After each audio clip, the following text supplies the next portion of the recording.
So different. How y'all doing? I'm Paul Ryan, your host of the Across the Cowboys podcast. If you're new to the show, thank you for joining us. And to our regular listeners, welcome back. With me, as always, is my co-host, the greatest co-host in the world, Mike the Pig Crum. Mike, how are you? It's a funny thing, man, because Paul, just moved into a new place, got a family going well. Brendan's young, healthy, doing great. On the other hand, I have diabetes, neuropathy. I have a new intestine thing that's killing me. Like, I just have all the reason in the world to be down. But I have a feeling for this podcast, as a Lakers fan to two Mavericks fans, I might be the happy one here today. I think that's safe to say. We'll definitely be getting to that more. But before we do, Mike, where can we find you on Twitter, sir? CD Piglet, guys. Nice and easy. Of course, no show is complete without the conductor of the Jake Ferguson hype train, Mr. Brenden Fergy Smith. Brenden, how are you, sir? I'm here. I'm here. You guys are so... I hear that, brother. Brenden, where can we find you on Twitter? You can find me at Brenden_Smith26. There's just no feeling. I'm sorry. Feeling it just there's just so much hurt going on above there. Yeah. I am Paul Ryan. You can find me on Twitter at Paul_Ryan15. Well, the sports world, better yet, the basketball world was shook when an unexpected trade rose to the surface in the wee hours of Saturday night. It was announced around midnight that the Los Angeles Lakers and Dallas Mavericks agreed to a deal that would send power forward Anthony Davis to Dallas in return for young superstar and face of the Mavericks franchise, Luka Doncic. This still doesn't feel real. It has not gone over well for most people who aren't Lakers fans. NBA players, executives, and everyone in between were stunned by the move and is still trying to make sense of it. For those of you who listen to the show, you know that Brenden and I are the resident Mavericks fans, and Mike is a Lakers fan, and his favorite player just so happens to be Luka Doncic. So we thought it was only right that we share our thoughts on the move. So, Mike, what was your initial reaction when you saw the news? Okay, so I was coming back from the hotel after watching Jey Uso in the Royal Rumble, yeet, and I get I'm waiting to go on the Space Mountain. You know, I have my chair, so I'm waiting to go in through the wheelchair way to Space Mountain, and I find out about it when I'm next in line, and I call Muhammad, and I'm like talking to him about it.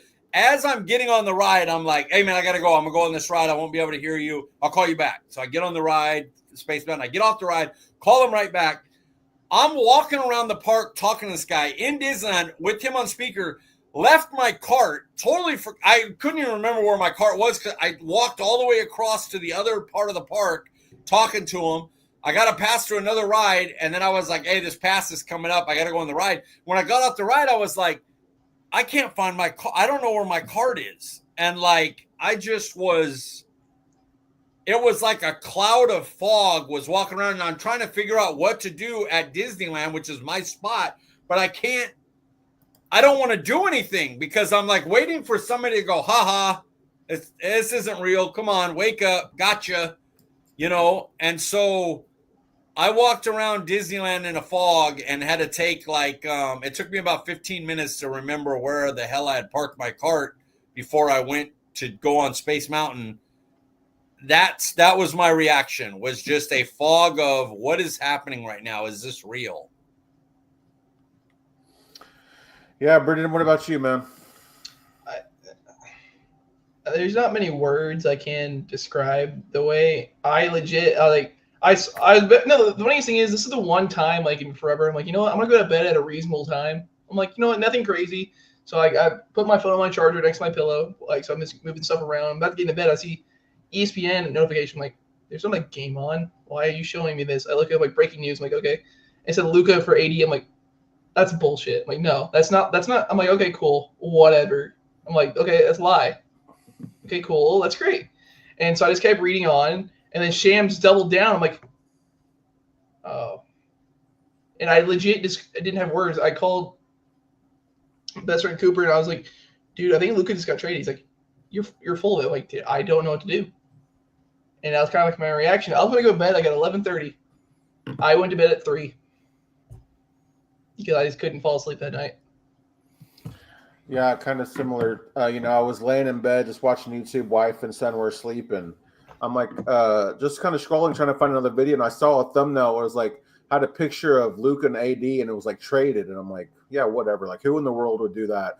Then I saw KT Fun Tweets thumbnail, like his his thumbnail for his channel. He was going live, and he said Luka traded. I'm like, what the hell is he talking about? Like, he's not going to post something crazy, like some kind of like clickbait type stuff. So then I'm like starting to like kind of almost freak out. So then I hop on Twitter. I'm like, there's no way this is real.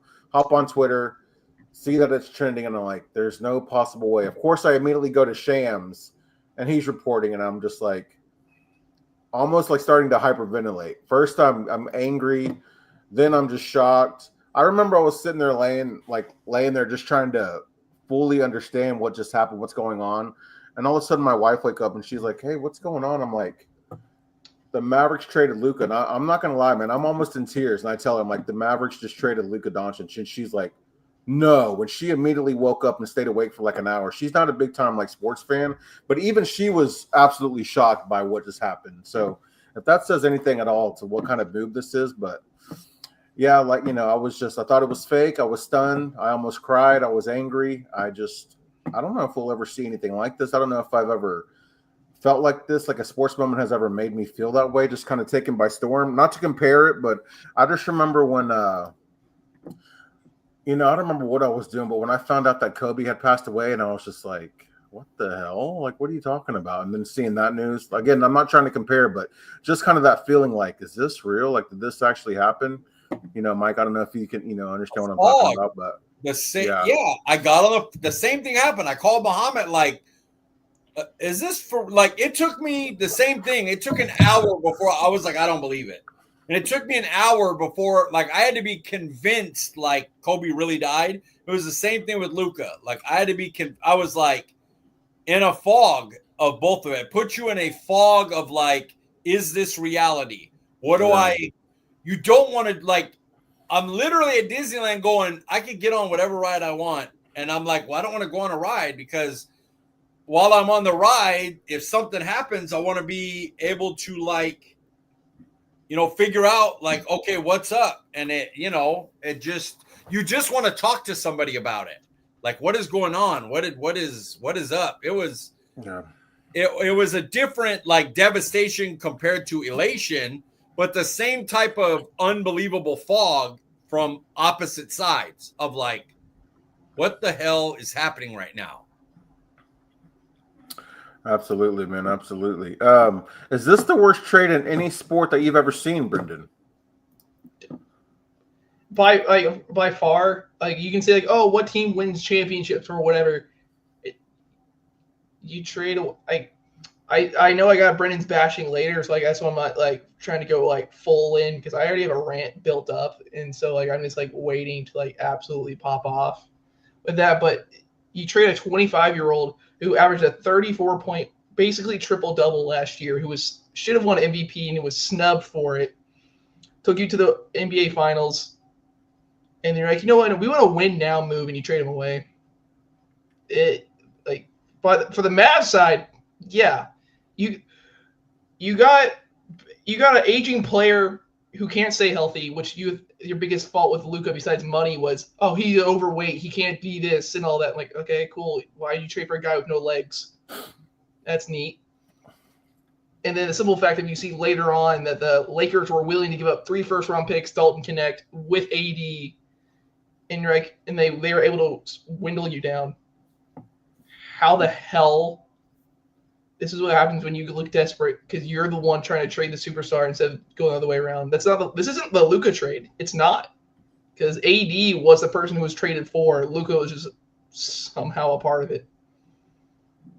That I can tell you that when that first trade came out, Rob Pelinka told him we need to be able to talk to the agent because they don't want to give up their last year's first-round pick, 2 more first-round picks, and AD if they can't talk to him and secure that he'll re-sign with the Lakers. So Rob Pelinka was like, if I can't even talk to the agent because you're afraid it's going to get out, then I can't give up all that stuff because Luka could leave after next season. And then I gave up, my first-round pick that was a steal at 17 has been one of the better players in the draft. and the next 2 picks. Now, in real life, when you have a chance to get a 25-year-old superstar, you kind of give up what you got to give up to get them, and then you work from there. The way Toronto did with Kawhi.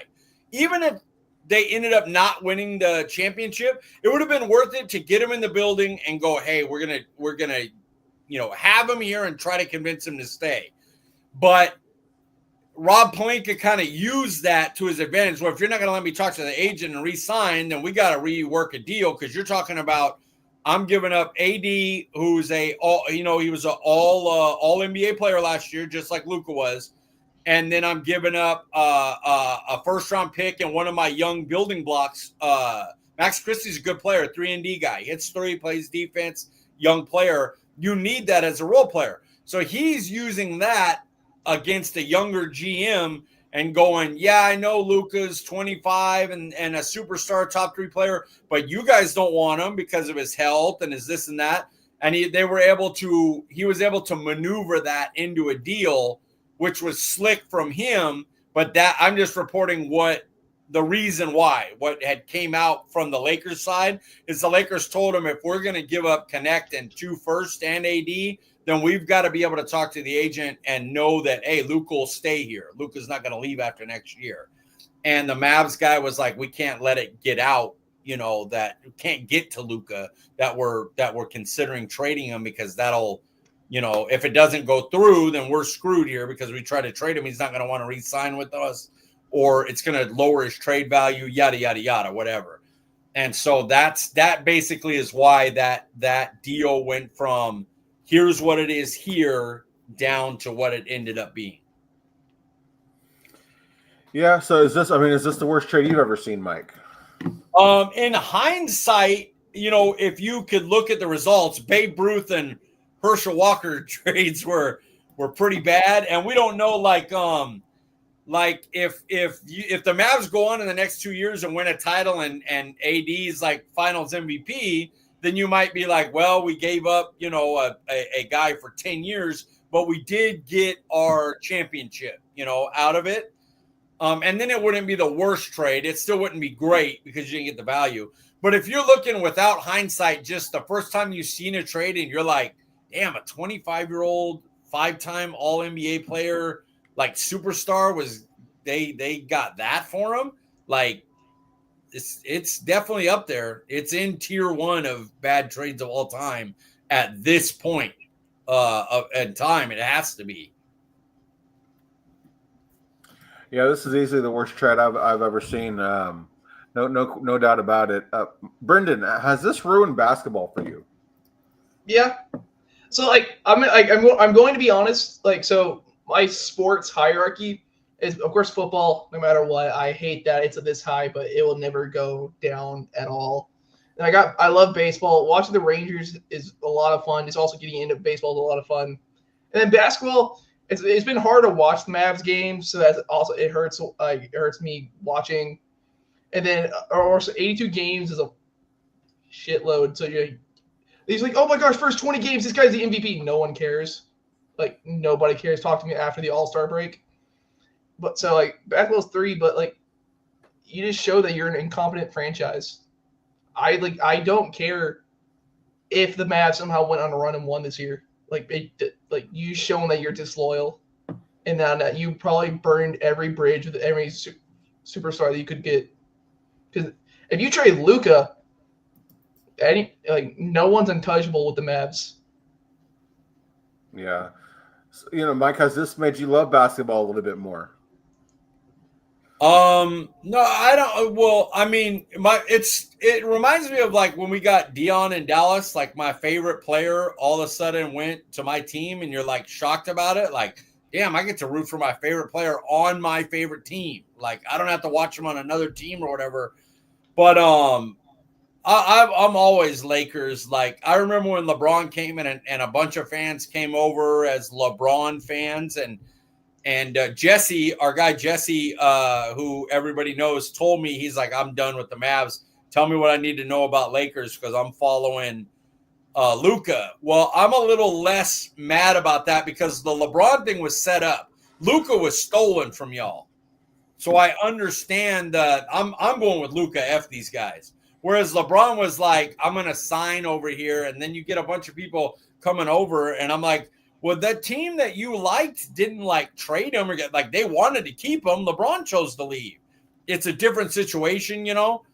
But I'm the same. I watched Lakers when they were between the Kobe and the Magic years when it was Van Axel and Eddie Jones and we weren't winning. And, you know, like I'm always Lakers. They're always going to be my second favorite sport to watch. And you know, I always root for my Lakers regardless. So it's nice to have the favorite player, but either way, Lakers all the way. So. Yeah, this hasn't ruined basketball for me, man, but it has made me care so much less about it than initially. Because, you know, the hierarchy for me would be Cowboys, Mavericks, Rangers. Now it's Cowboys, Rangers, and then, you know, I guess I'll watch the Mavericks, but like hate watch the Mavericks. We'll kind of talk about that a little bit more. You know, Brenden, are you still a Mavs fan? I am, but like I said, I don't care about basketball really right now. I want, like I said this, I kind of want to see this blow up in Nico's face. He's just like, oh, in 10 years I'll be buried. Yeah, you will. You're going to be looked at as a fucking laughing stock. I'm sorry for saying the F word, but like I can't. Like I'll get on to later with Nico, but I don't understand. I thought Jerry Jones was bad. I really thought. But Jerry Jones likes to have like at least one cornerstone guy he says is his. Mainly, if he drafts them, he'll say he's there, but you just get rid of him like that. Yeah. I remember telling Mike that I wasn't going to be a Mavs fan anymore when we were talking about the trade when it happened. And, you know, I still kind of feel like, you know, that I'm not a Mavs fan now, but I also find myself kind of wanting to hate watch just to see what happens, to see how this goes. But I don't understand how you can just trade a generational player like that, dude. Like, it doesn't make any sense. That type of player comes once in a lifetime, and you're lucky. I mean, to think about going from Dirk Nowitzki and then going to Luka Doncic, like that never happens. No sports franchise can never happen. He wanted to be Dirk. He wanted to be Dirk. Like, he had no interest in leaving the Mavericks. Like, he wanted to be the next Dirk Nowitzki. And Dirk was already like, this guy is much better than I ever was, you know? So to think that we had another Dirk, but then the guy who was like on Dirk's level and beyond and wanted to be here, and then you just trade him away for nothing the way that you did. I mean, of course I hate Nico, but it's hard for me to say that I hate the Mavs just because of everything that I've kind of been through them with them, and then thinking about everything I've been through with the Cowboys and I still watch them. It's like, how could I not be a Mavs fan anymore? But yeah, I have no real desire to watch them outside of just seeing what they look like after the aftermath, you know?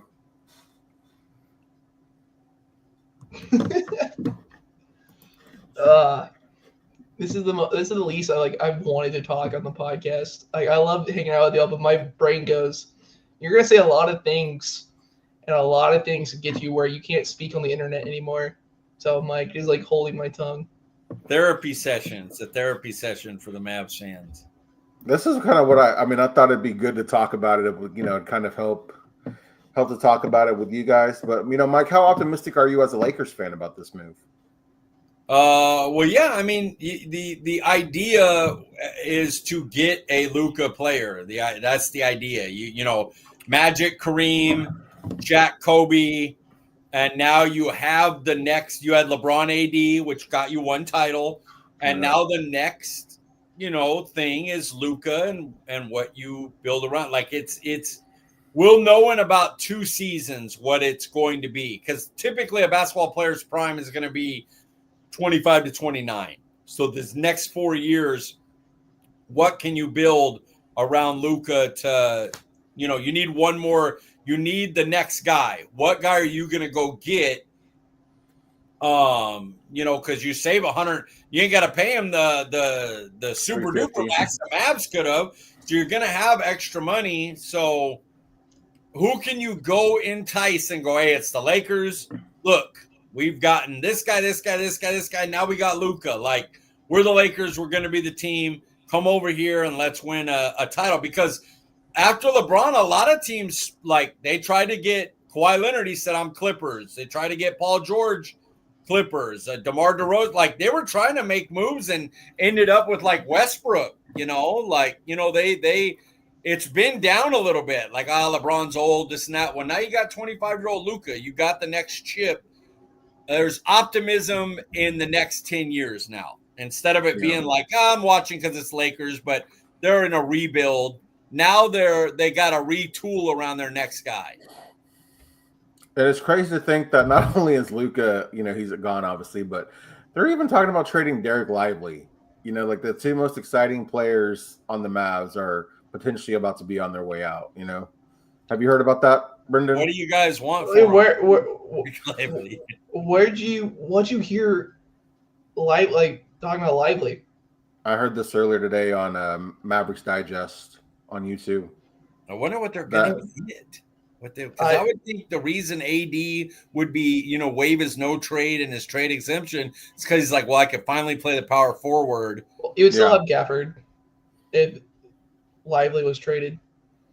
That's true. But Lively's good, man. I don't know you better get something for a good.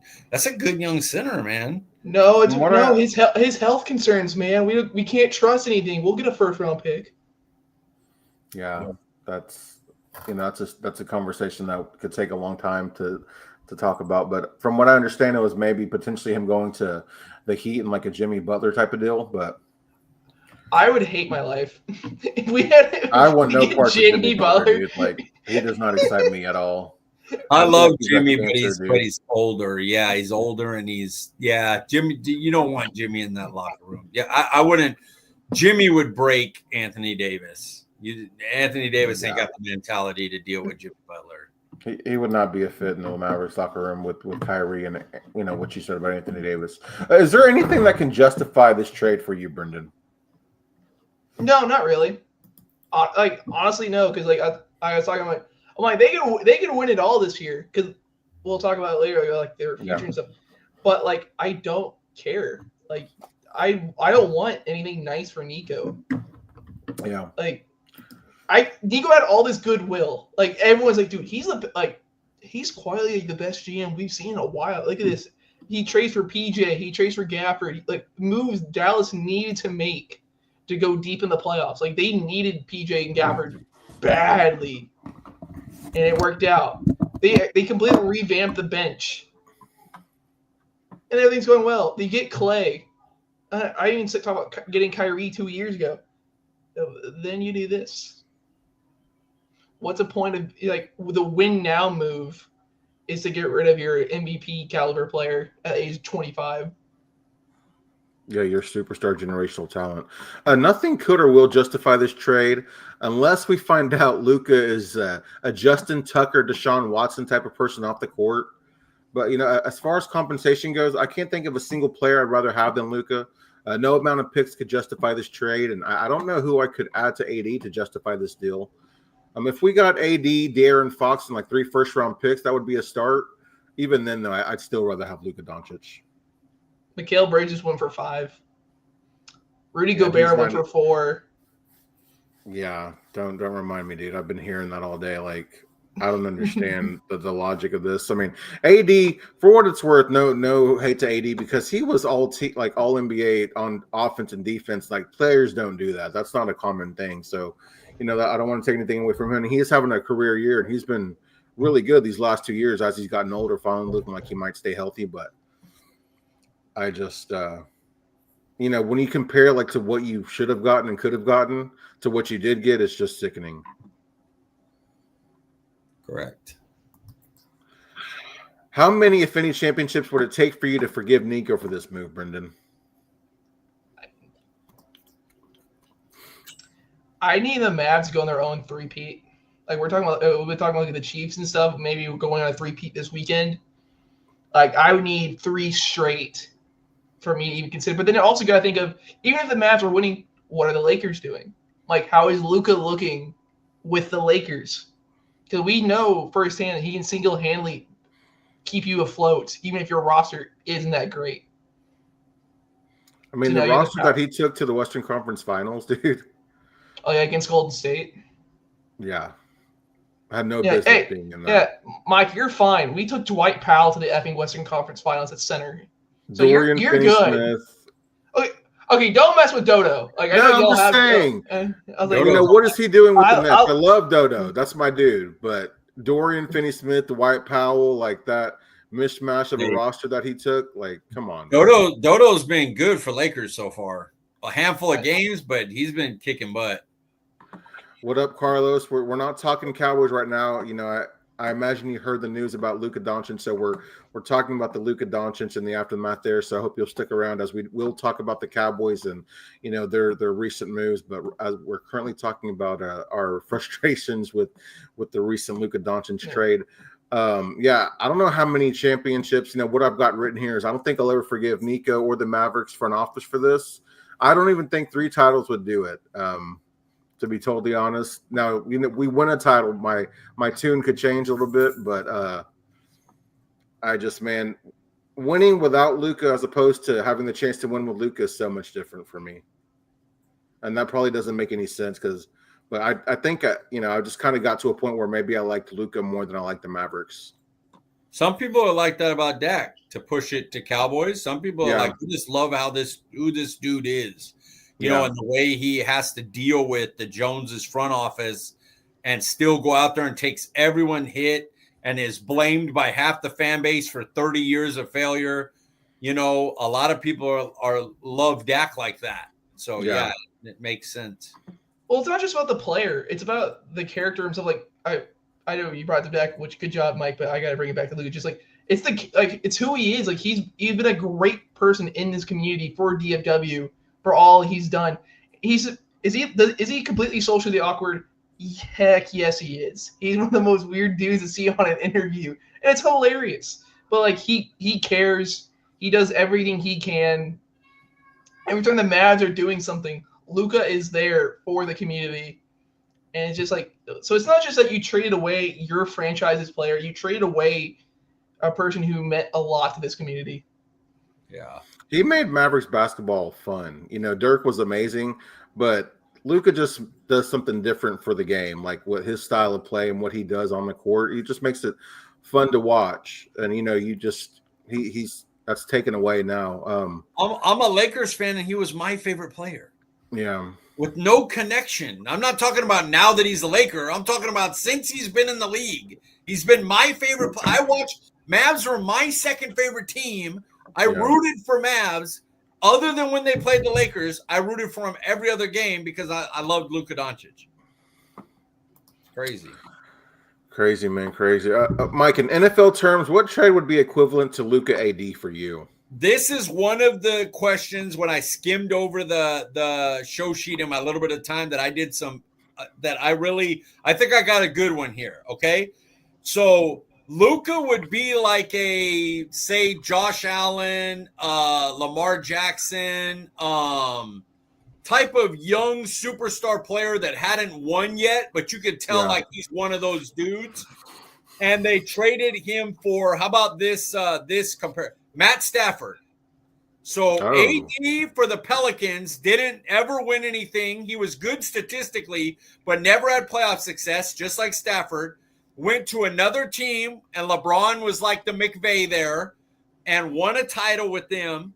And now he's older. He has injuries and stuff like that. So I think that's the comparison. A Josh Allen, Lamar Jackson type. Really, really great. Hasn't won, but you could tell that one of those dudes that you would not be shocked if they won a title or two over the next 5, 6, 7 years.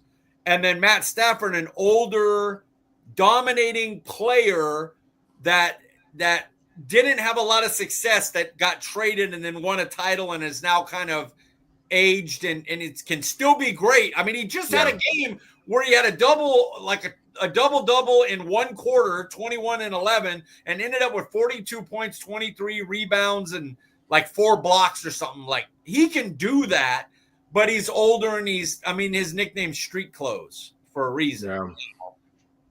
Who would you rather see in Sean McVay's offense, though, Josh Allen or Lamar Jackson? Allen, because he's a better passer. I got you. Brenden, what about you? What is in NFL terms, Luka AD? What is that? This is super tough. Like, so my 1-to-1, first off, Mike had a great one. Like, I really do. I really love that one. That's pretty good, right? I love that. But I don't think, because since, football is 11-on-11, basketball is 5-on-5, so it is a completely different thing. But I was just thinking of, like, just superstar for just an old person. I was thinking Micah for Von Miller. Oh my God. Okay. Mike hasn't won. That would be sickening, dude. It's a good one. I don't think Von Miller's as good anymore as AD is still now, but that's pretty good. So for me, I said this is reminiscent to when the Texans and Cardinals made the deal back in 2019 when Houston traded DeAndre Hopkins for David Johnson. If you know, you know. But for a more relevant example, I'd say this is like the Chiefs sending the Steelers Patrick Mahomes and the Steelers sending them Russell Wilson in a third-round pick. That's kind of what I felt like that was a pretty close comp.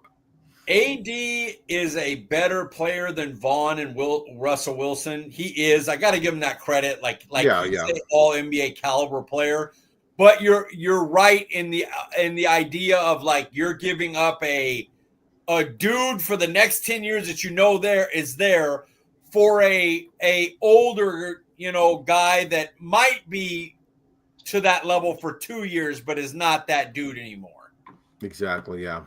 Yeah. You probably have the best example of the three of us for sure, Mike. No doubt about I that. went into I really thought about that one. I really was like, that's one of the ones that I'm like, okay, well, what would this be? What would that be? But I think Matt Stafford is like the perfect example of Anthony Davis. Like Detroit, You knew he was great. You knew he was a badass, but he never had any playoff success.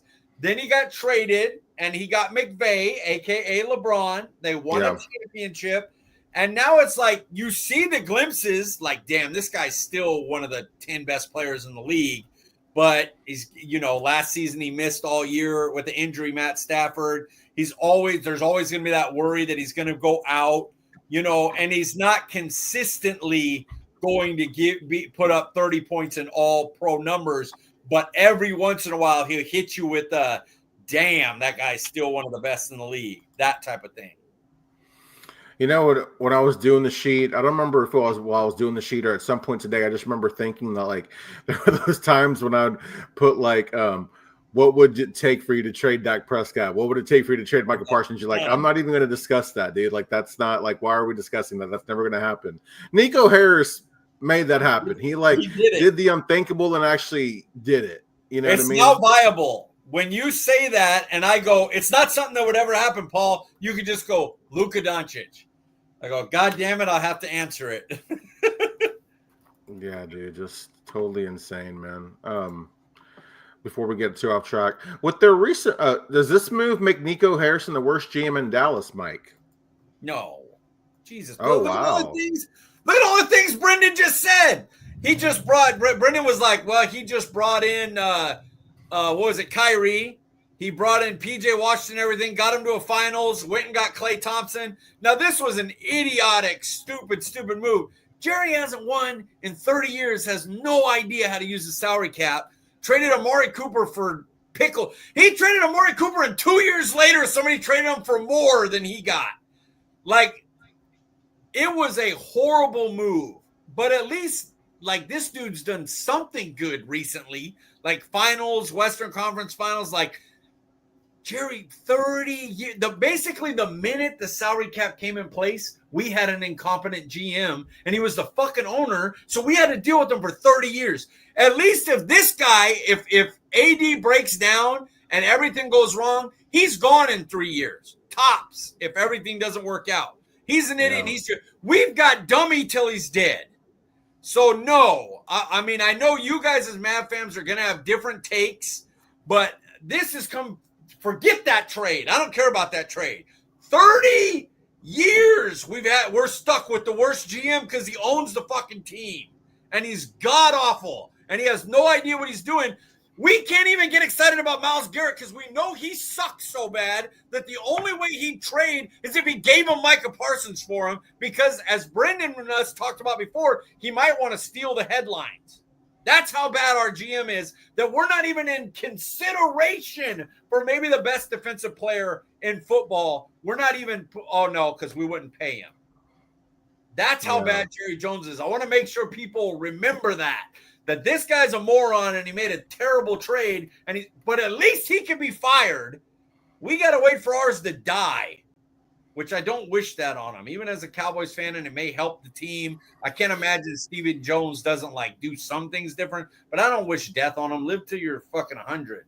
But he's the worst. But now, as the Cowboy non-Mavericks fan backs away, I allow you guys to say that he is the worst because he's your team's guy and he just got rid of your best player, and it's fair for you to do so. So even though I got upset and I hate Jerry Jones, beat up this guy because he deserves it, and I am not going to say anything because he deserves to be shit on too. You know what I just thought of is the way that Nico went about this and how furious other GMs are. Who's going to want to make a trade with him now, dude? And what players are going to want to come to sign to Dallas now? He did that to us. That's fair. Take that approach to it. At least people will still deal with Jerry, and he's been good to his players. Now, he may talk shit to him in contracts, oh, Dak, But in the end, he pays him. He wants to be in the headline stuff. So, from that point of view, doing that to your superstar player, that's a fair argument. And now I step back, and I will not say anything. You guys kill your guy because he deserves to get killed. All right, Brenden, does this move make Nico Harrison worst GM in Dallas? I feel like you've got a lot to say during Brendan's bashing, so I don't know how much you want to answer this one. Honestly, I was about to ask, could we technically just move that segment to right now? Because we all know, you said Mavericks edition, so we know who's gonna get bashed. It's like seeing Terrence Steele get burned for 4 sacks. You know who I'm gonna go after on Monday. It's obvious. Do it. Do Brendan's bashing now. Let him do it now. Crack those knuckles first. It's gonna. So first off, Mike does make a phenomenal point. And we're talking, of course, tenure is completely different because, Jerry's been here for effing ever and the Nico has not. But Nico just did. So Jerry's still the worst. We're talking in the moment. I was starting to feel optimistic about just, DFW sports. I'm like, hey, the Joneses are letting Shoddy make a really good coaching staff. We'll get into that in a little bit, but he's making a really good coaching staff. I'm like, what is this? Optimism? This is great. I couldn't feel bad. What is anything bad? And then this happens. And Nico Harrison being the little, nope. I almost said words that, don't need to be said. Stop myself. I'm proud of myself for that one. But being the absolute wuss, there we go. The absolute wuss that he is. He wanted to keep everything under wraps because he was scared of the fan backlash and what Luka was going to do to try to influence things. How much of a wuss do you have to be for that? Seriously, oh my God. You could have got so much more, but you were I want AD, but also my best buddy, Rob Pelinka, is there with the Lakers. I'll probably get a great deal. We're going to be buddy, and then I'll get the player I want because guess what? I knew him before I was with the Mavs.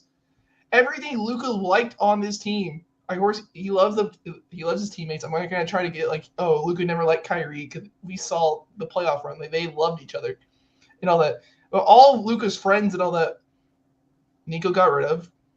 All the assistant coaches that Luka really started to love and all that because he was the people that were brought in whenever Luka was drafted. They're gone. Yeah. Nico wants this to be his team so effing terribly, but so he defended the Grant Williams trade, even though that blew up months after he was traded. But he defended it. He's been bashing Luka. Oh man, he's super overweight. Oh man, he's never going to be able to really play. He's playing Monday. He's going to play before the All-Star break. He knew he had to get this trade done now because guess what? If Luka came back and dropped 32 points, 8 and 8, and then you're oh hey, we're still going to trade you, the fan base would have murdered you even more because we have him healthy. We have what we wanted. Kyrie did his job. Kyrie kept us afloat so we could get back with Luka, and then we have our entire healthy roster, and we go into playoffs. That's what happened. You got unlucky with the injury bug, with Luka getting hurt, with Derek Lively getting hurt. Dante Exum's just now playing basketball again. Like, you were lucky that their players are finally coming back just to trade away your future. Good job. You got better for 2 years because having your front court being that dominant will be great. Where are you going to be in 10? Like, I've never seen a guy want to be the smartest man in the room harder than Jerry Jones, but then it just happened. Like, Jerry ain't doing this. Because guess what? He will make, because he knows he'll make so much money with Luka that this trade would never even be thought about happening. He was scared that other teams were going to start, because he knew other teams were getting ready to try to make a run at Luka if Luka declined his contract, which, duh.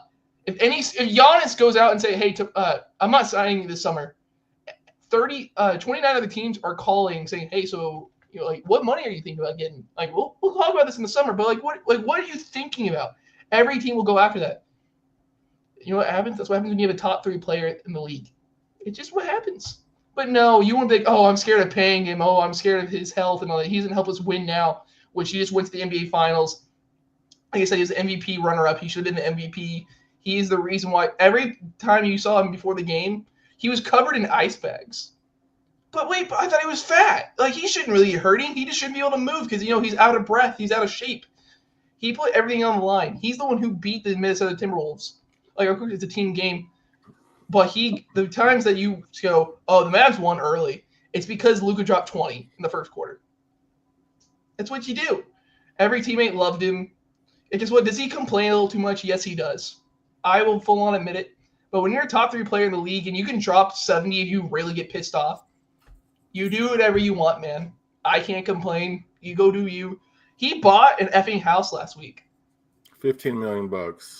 Oh. Like, the thing that hurt me the worst was his goodbye to Dallas, saying he thought he was going to be here forever. Like, it's him full on saying, it's not like, oh, well, I wish this could have been like, oh, we might have been here together. He's like, no, I wanted to be here forever. I thought I was going to join the Mavs and retire a Mav.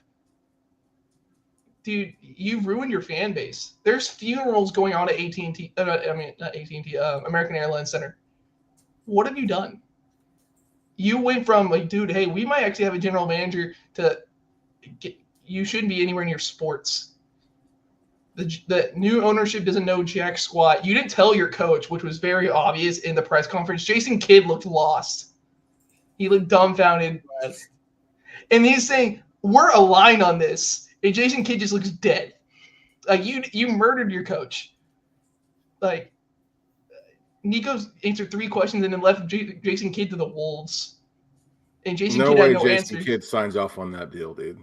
No one signs off on this. Watch it back. Watch that part back and watch Jason Kidd's eyes and then play the song, Hello, Darkness, My Old Friend. It seriously fits. I swear. He looks dead. Other ownerships are getting angry because they're like, because no other team, I think there was reports it could have been the Spurs for Wemby or the Bucks with Giannis. Like, those could have been like the only 2 other teams Nico even tried, but no one else had any way to bid for Luka. Like, like I said, this was the AD trade. AD is a phenomenal player. Like, I could not talk about like how good he is. You went from, hey, well, we can win in the next 3 years.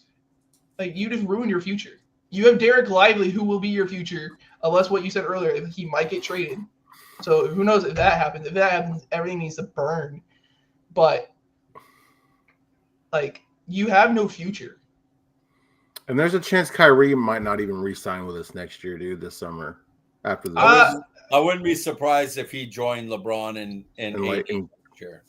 Yeah, I'm not saying exactly. I've never been a Kyrie. I've seen. I forgot who I read from. They're doing reports from Tim McMahon saying that they're still on course to get a signing in July, get an extension done. But you went from getting the best Robin in the league and Kyrie Irving saying like, hey, we're doing all this to build for Luka. We're gonna, we couldn't shoot threes with Luka in space. Man, you know what? Go get the best 3-point shooter of all time. And you did that. I know he's older, so he's nowhere near that now. But, like, you got Clay. PJ, you got that for Luka. All these players joined to play with Luka. They're like, you know what? We need to fix it for the Kyrie's timeline. I'm sorry, but who gives a shit? I love Kyrie for what he's done for the Mavs, for what he's done as a player. Now, I love him. Like, he's done phenomenal things. He's your Robin. He's been the number 2 option, a phenomenal number 2. He's been your number 2, but now it's like, oh, actually, he's the face of the franchise. Why? Your cheapskates. We're 40 minutes into across the Mavs podcast. Yeah, sorry. That's why I didn't do a top 5 tonight, because I knew this was going to be a long discussion. This Mavs stuff. I felt we might go off a little bit, but yeah, I'm just to answer this question shortly. Yeah, that Nico Harrison easily is the worst GM after this move. I mean, I know everything he had done up to this was brilliant, but no, this move just takes all those things away. With their recent moves, are you more optimistic for the Cowboys' future, the Mavericks' future, Brenden? I'm taking this more as the near future, so you have to say the Mavericks, because they do have a top 3 roster in the West.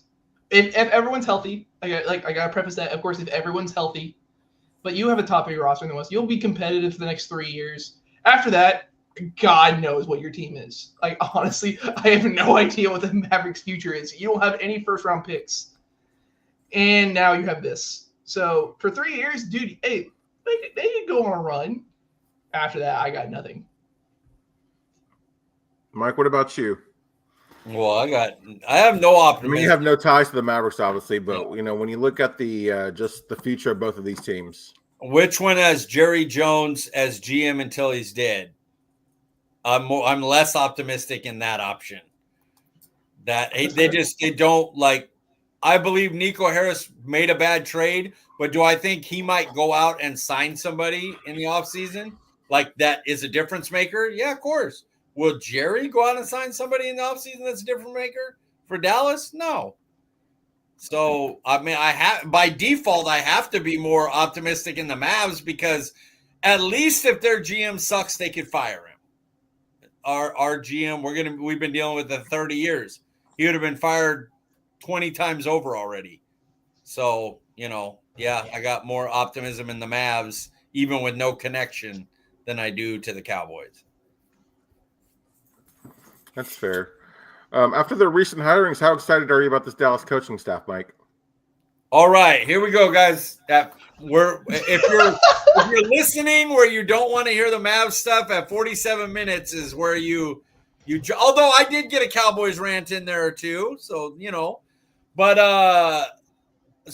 on coaching, I'm really excited. Like, they have put together a really good coaching staff. But this is going to be a theme for me until I see them in free agency. It don't, because Eberflus is great. If we don't have no like, his whole defense is the front four has got to be great. If we're going out there with Micah, Nealon, Mozzie, and insert veteran or first round pick DT, I'm not going to be very excited, because he needs a great front four for his defense to work. And he's a damn good coordinator if he gets the players to run his defense. So we'll see. I'm optimistic that in the coaches, but I'm not optimistic in the front office to get them players that they could play the Niners, Detroit, Green Bay, Philly, a Commanders team that's going to have a lot of money. So we'll see after free agency how real optimistic I am about the coaching staff. What about you, Brenden? Like I said, when I saw what they were actually building, I do feel optimistic. But the bigger thing, it's not just them who they're hiring; they're being aggressive with it. Like, of course, like, Shoddy is someone none of us wanted. Like, I'll be honest here. Like, none of us wanted Schottenheimer as our head coach. Yep. So besides that, like, I said this on Twitter, and also I said this in the group chat, like, the worst coach hiring I've ever seen might be building the best coaching staff I've ever seen. Like, Cowboy-wise, I got, like, premise that, because, like, the old Redskins coaching staff was absolutely insane and all that. But, like, it goes from, oh, we have nothing but what the Joneses are doing is what they should do with every first-year head coach. You get them the best that they can, old and new. So you brought back London Wells, who's a phenomenal coach, and so he's going to bring back stability. But then you go get Clayton Adams, which most common people, of course, including myself, didn't really know about. So he's an unknown. So you're bringing in a younger person but you're also keeping stability there. So it's a bunch of young and old. Yeah. Yeah. Is this coaching staff better or worse than the previous regime for you, Brenden? Well, it's very hard to say because, of course, you need to see what they do. We got all these coaches are great, but there's too many cooks in the kitchen. And then, but on paper, yes, they are better. But I've said that many times with the Dallas roster. I think that they're better on paper, and then you go, oh, no, they're not. So it's way too early to really call that. What do you think, Mike? Do you have any thoughts on that, or anything to add to that? I actually believe that is exactly correct. We don't know. I will say that I think Zimmer's better than Eberflus, but it's like Zimmer's like, this is what he does. Like, he has his own scheme that people stole from. But Eberflus is good. It's not a high drop-off like that. I'll also say Bones was the best special teams guy in the league. So whatever the new guy is, he ain't going to be Bones. So that's the top assistants are probably less. But I do like it's like we got a lot of how we liked Al Harris. It's like we got that at a bunch of different positions, which is really nice because they're the ones teaching the players.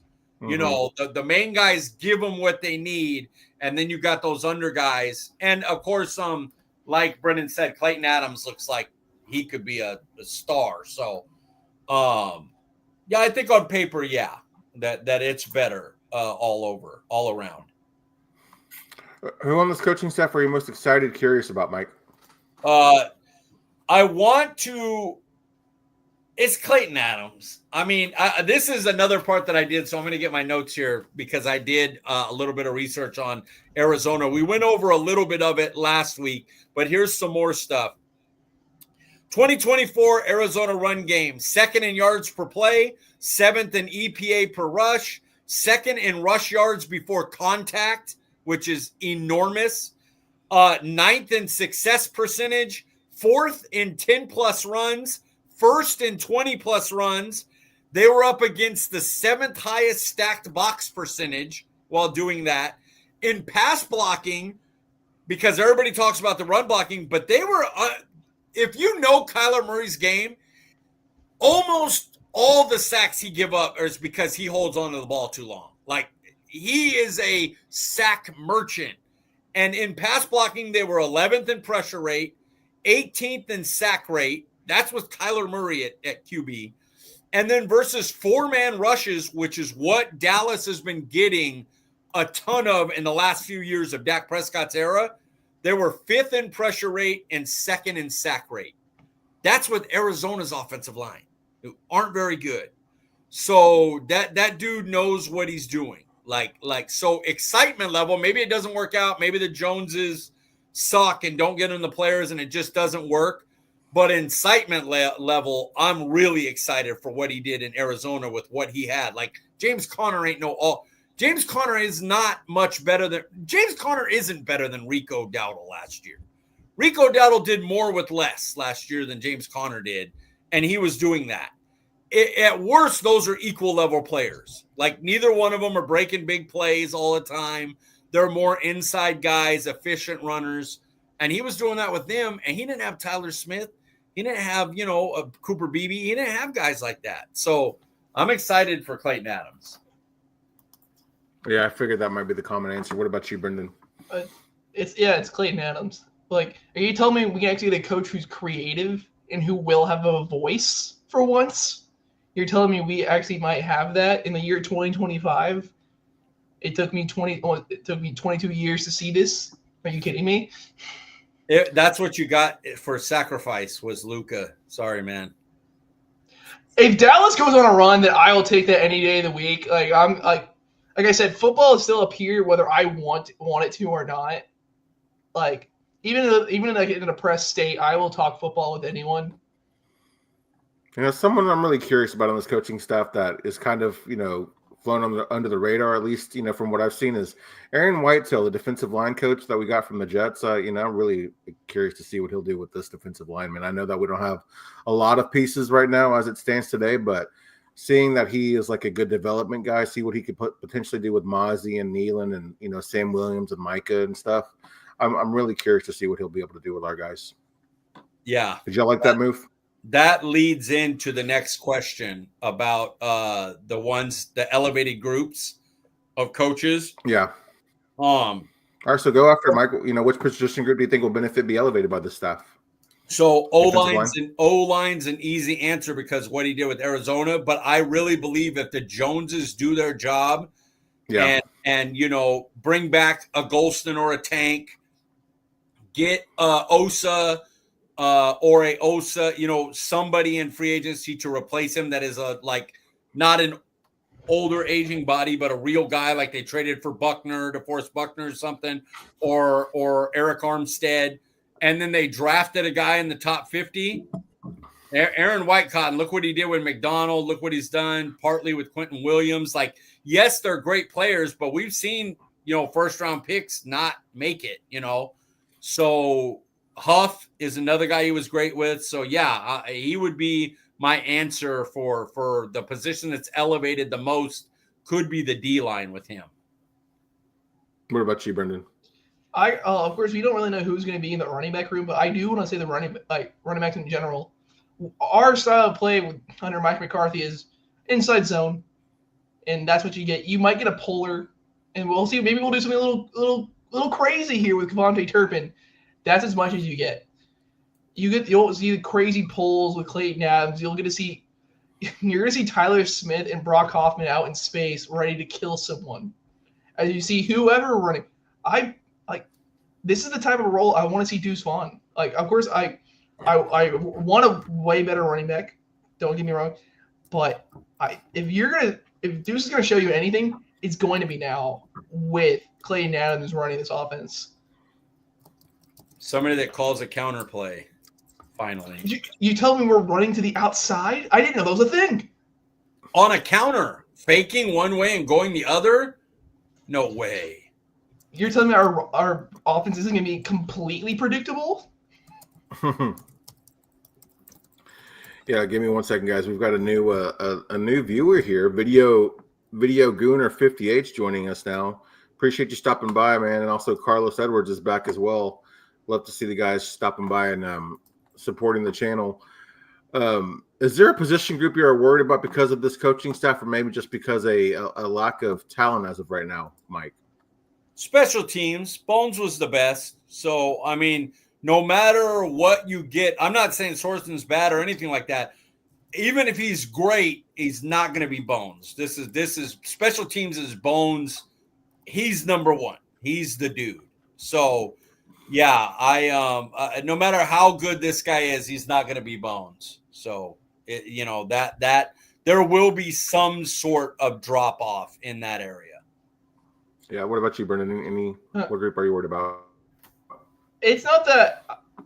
Who's the former wide receivers not head coach, but wide receivers coach? I know his name, and I'm really pissed on his brain farting right now. You remember who it is? He just went to Miami. He just went to Miami, and this is really frustrating me. But so I didn't think he's ever that good. His name will pop up probably after the show, and I'm gonna get upset. But I didn't really ever trust him because he's shown no development on anyone. Oh, look at CD Lamb. Yeah, CD Lamb was a dude coming out of the draft. Just shut up. Get no credit for CD Lamb. No. It's like saying Dan Quinn is the reason why Micah is so good. No. Yeah. Micah is that dude. I'm not saying Dan Quinn didn't help, but Micah's that dude. It's something Prince or whatever, I think. Yeah, I'm blanking on what it is. Yeah, I know my brain's trying to think about that while I'm talking. But so we've shown no way to develop anyone. But if we draft a wide receiver in the first two rounds, in either the first or second round, you need to develop them. Because maybe this is when you get something out of Mingo.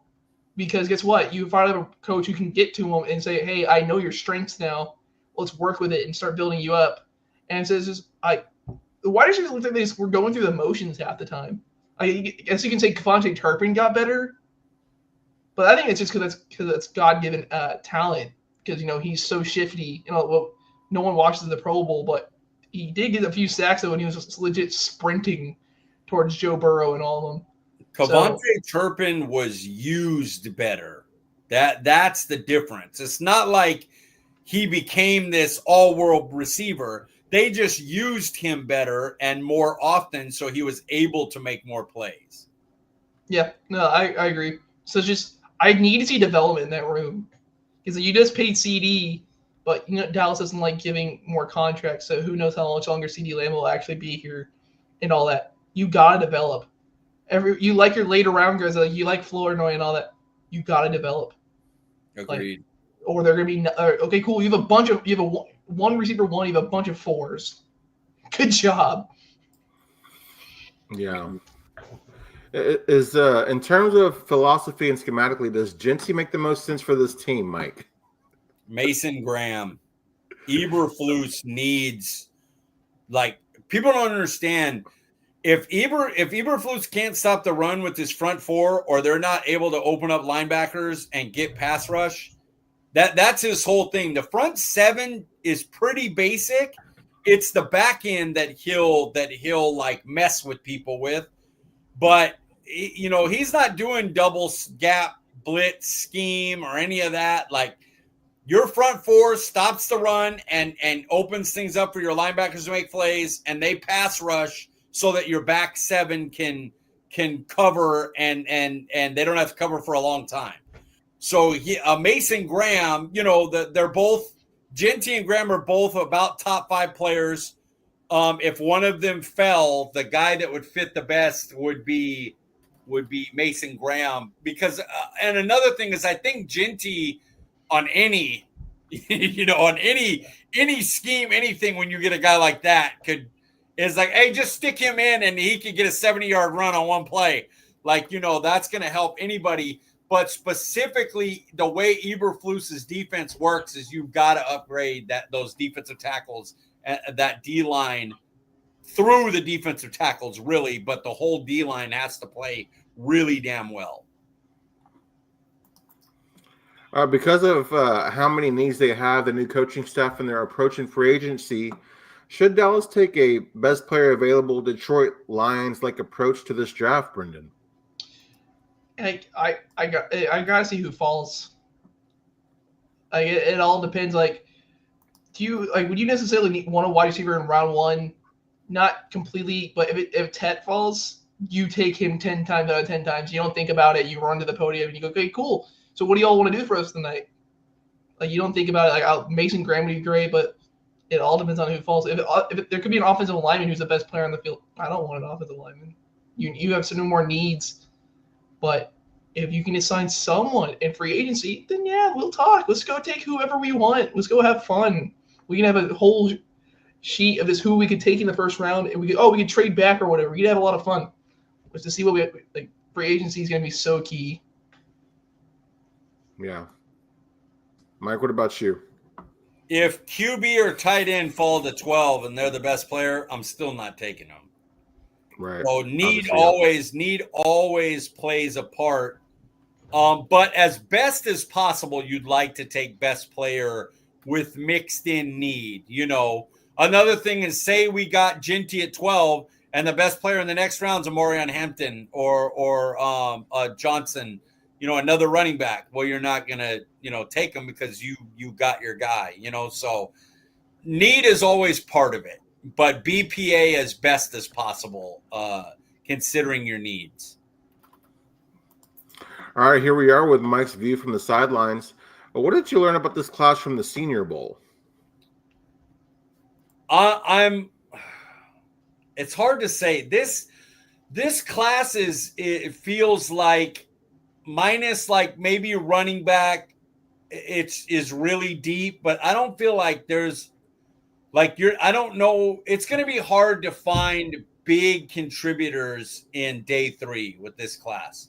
Maybe depth guys, maybe, but I don't know how many Deron Blands are gonna come out of that. You're gonna have to. It's gonna be very limited. And the Senior Bowl said basically that, even the standouts, you still were like, yeah, he's a standout. Like, he moved up. He's clearly going to be a first-round guy instead of a day 2 guy, but you don't go into it going, oh, wow, this dude's a dude. Or there wasn't quarterbacks that like really like what's the dude's name? Jackson where'd that kid play? The quarterback from the Senior Bowl. He played Dart? Yeah, Jackson Dart. Sorry. Thank you, Brenden. Jackson Dart. Like, he came out of the Senior Bowl like, oh, nice, Jackson Dart. But you're looking at him like, hey, man, drafting him inside the top 50, you're hoping for another Bo Nick situation. You know what I mean? Where he just goes to the right spot. So I don't know, outside of the top 100, I don't know how much help you're going to get. And again, for Dallas, who relies so much on the draft, that worries me team building wise. How much, if at all, does the Senior Bowl influence your player evaluations? It helps because like we're going to talk about risers and fallers here in a second. And Gray Zabel from North Dakota State, I'll tell you guys now, is one of the risers. You got to see him play against these guys. That North Dakota State doesn't have the competition. They're the best at like every position when they play the other teams in the conference they play. So what happens when he goes against dudes from the Senior Bowl, and he played his ass off. So now you go, okay, I see on tape he's a badass, and now I see him at the Senior Bowl lining up against dudes, and he's doing good. Stop it, the Sports 78. You stop it. Patrick Creighton, if you took Patrick Creighton at his best, he would be our wide receiver 2 right now. That's how scary bad our wide receiver core. Oh my God, dude. Patrick Creighton at his not now when he's 70, but in his prime would be wide receiver 2 right now. He's better than Tolbert because he's a good blocker. Tolbert's atrocious. But so it does change things. It does raise things. That's why there's risers and fallers from Senior Bowl. But just trust your tape that you saw too. It's more taking what you saw and then putting, cementing those thoughts than it is creating new thoughts about players. All right, and kind of something that is going to be talked about a lot this offseason. What type of wide receiver would be the best complement to CeeDee Lamb in this offense? Bonus points if you give us a name or two. So the big X wide receiver, a Mingo type. That's why they traded for Mingo. I hate to bring him up, but a better version of that, a big dude. Tet McMillan, obviously falling would be ideal. It's not going to happen. It'd be like CeeDee Lamb all over again. It'd be absolutely shocking. Other guys would be Matthew Golden. He's 6 foot, 195, could play outside and win. He's from Texas. Tet McMillan from Arizona, in case people are wondering. I'll also give you Jaden Higgins from Iowa State is another. He's 6'4", somewhere around 200, big dude. Those guys, because then Lamb could be your move guy. You could also go with a guy like Ibuka, who's mainly a slot guy, but really great blocker. And it would help because Lamb could still play the Z and go outside and inside. And Ibuka could he's really good at winning inside. He can block really well. He would help the team overall, which of course helps Lamb in the end. But an X wide receiver is what you really need on this team. Gotcha. All right, we already did Brendan's bashing, so here we are with one word. The possibility of the Mavericks losing Luka Doncic and the Eagles winning the Super Bowl in the same week is blank, Brenden. One word, like it's like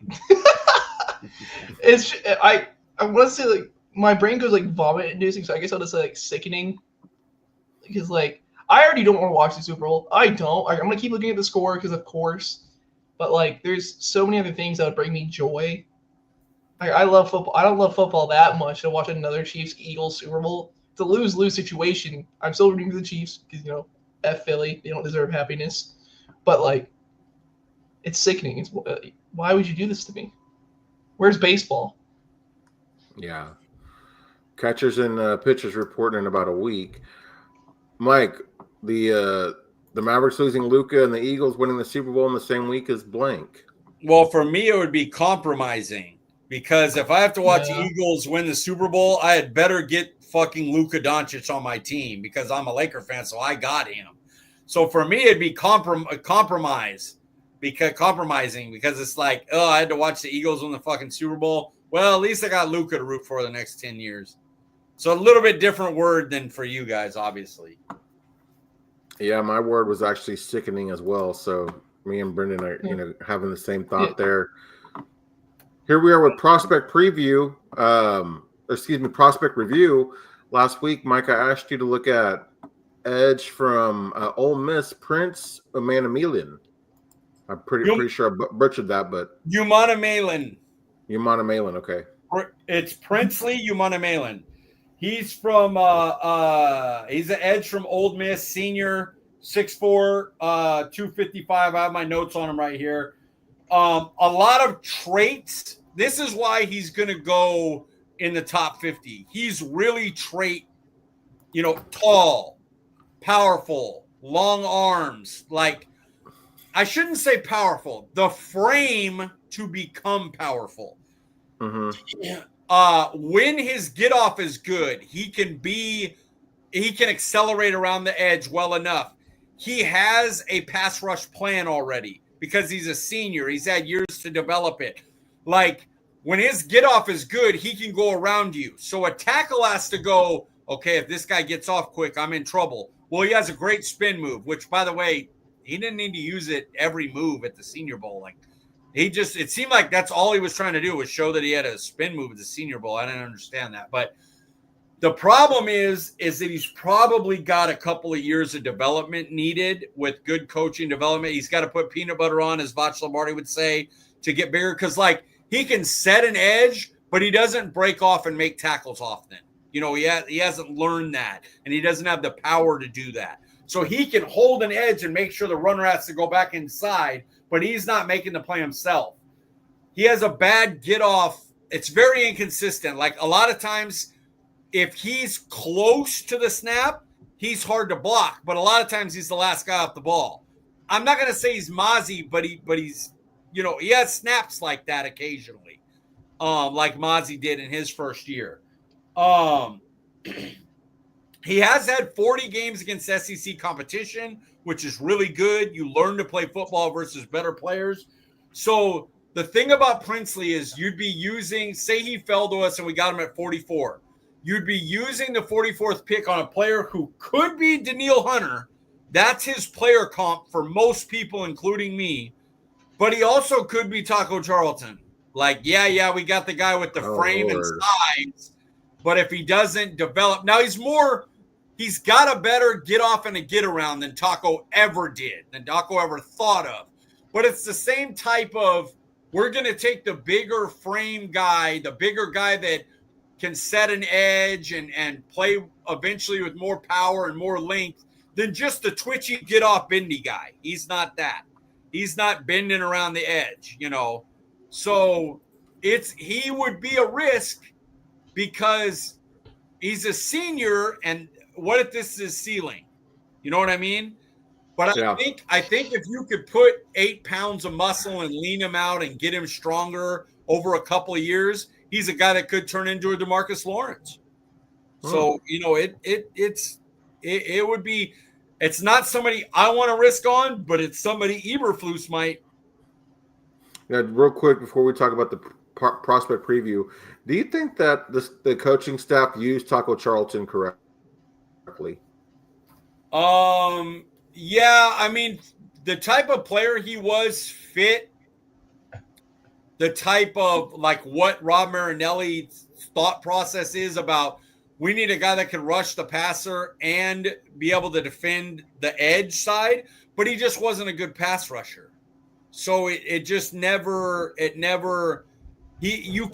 don't work if you bring no pass rush to the table, it's not going to work no matter how good you become as a run defender. And he wasn't even that great at that. He really didn't develop in either thing, but the Cowboys used him right. Like, it's the same type of player that ideally Eberflus would want. Bigger body pass rushers. Guy that with my front four, if he gets one-on-one, he's going to shed a block and take the guy down. That's what he needs. Or you double team him and it opens up our linebackers to make plays. That, he doesn't really want a Micah style player. It just so happens Micah's elite, so it doesn't matter. But for the most part, he would pass on the smaller pass rusher, and he'd go more for the Danielle Hunter types. All right, Mike. Prospect preview for next week. Wide receiver Stanford, Elik Ao Manor. Yeah. Alec Ayamanor. Have you already stated him, I imagine? Yeah. Wide receivers and DTs are the first things I did, so I'll be ready. I thought so, but I figured you'd have some good insight on him. Curious to hear your thoughts on him. It's an hour and 15 minutes. You don't get any thoughts today. Next week. Fair. That's fair. For those interested, you have to come back next week. It's a good show tonight, guys.